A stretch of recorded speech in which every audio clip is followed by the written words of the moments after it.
Now, we've never done that, but we're prepared to do it.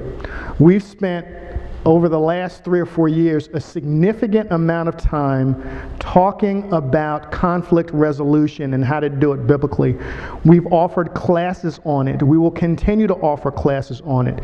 We've talked a lot about the concept of forgiveness, which is closely interwoven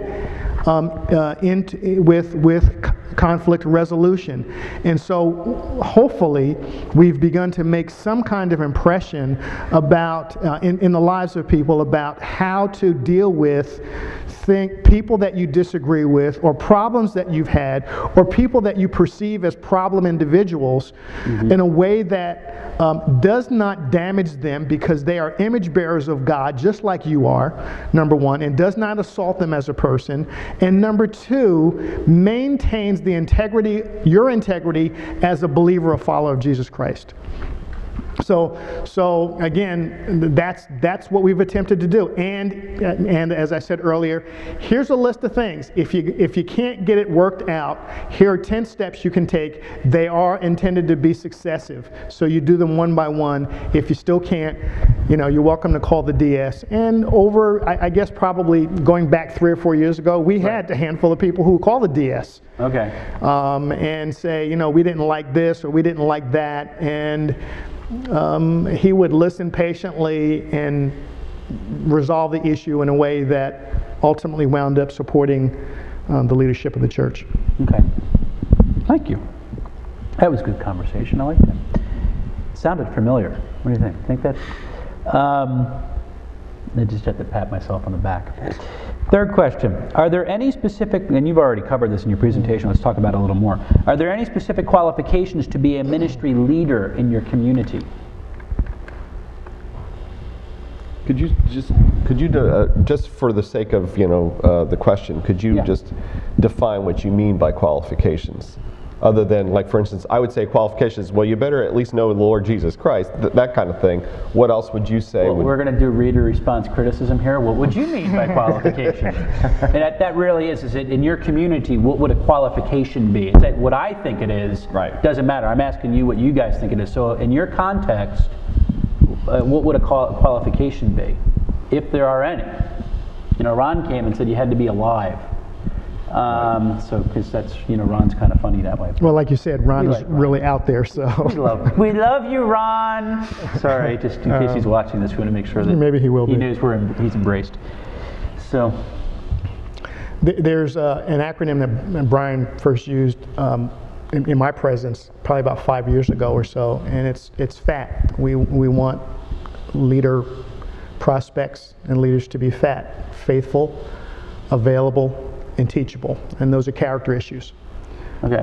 If they have not demonstrated that in any kind of pre-leadership role, then it's likely they will not be asked to assume a leadership responsibility. Gotcha. Okay.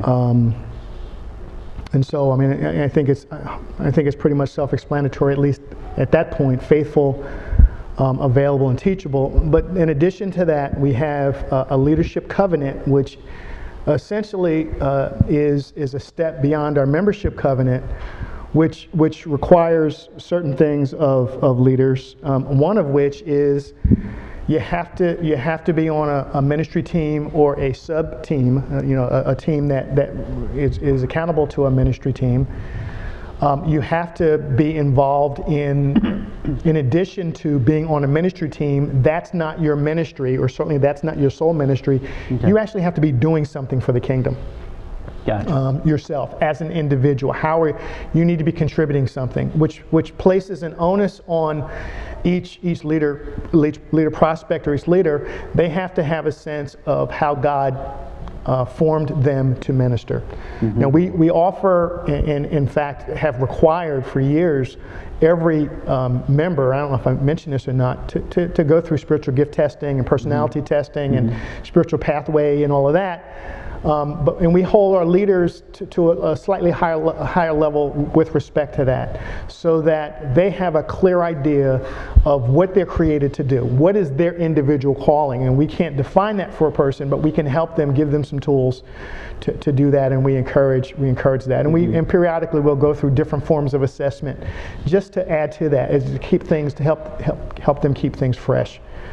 We ask our leaders to mentor someone, which means that they have to undergo the training to do that. So we ask them to mentor at least one person a year, and preferably someone who can eventually assume a leadership responsibility themselves, because we need to reproduce ourselves as leaders. Otherwise, we will not be able to do the things that we believe God has called us to do, because we will always be kind of in the same role. Brian has this it's a schematic that talks about how, that each leader needs to look at what are the things that only I can do? What are the things that I know how to do but somebody else can do? What are the things that I can train somebody else to do? And what are the things that I can't do that only somebody else can do? And that we each need to be looking at that scheme in our own lives periodically. And if we're doing things that not only we can do but other people can do, then we're robbing people of ministry. And that's kind of like when you go back 8 years ago, your pastor doing 80 hours a week. That's kind of the problem that you were running into. Exactly. Okay. And the last point I'll make and turn over to Scott is that leaders have to avail themselves of whatever training opportunities are being offered. Now, we don't hold people's feet to the fire to the point where they're going to always get burnt. But for example, we're going down Brian McLaren's Deep Shift Conference. We're taking a group of leaders down. We invited them, but we'll do things like that, which is relatively new. But if we offer a mentor training class or Foundations in Christian Leadership for small group leaders, how to be a small group leader, and the kinds of things that are important to a small group leader, those are things they got to participate in. Right. Okay. And if they're not willing to do that, then they're probably not really interested in being a leader, as opposed to perhaps being motivated to have the role or the title. Just for purposes of clarification, if you're watching the video, Byron said deep shift.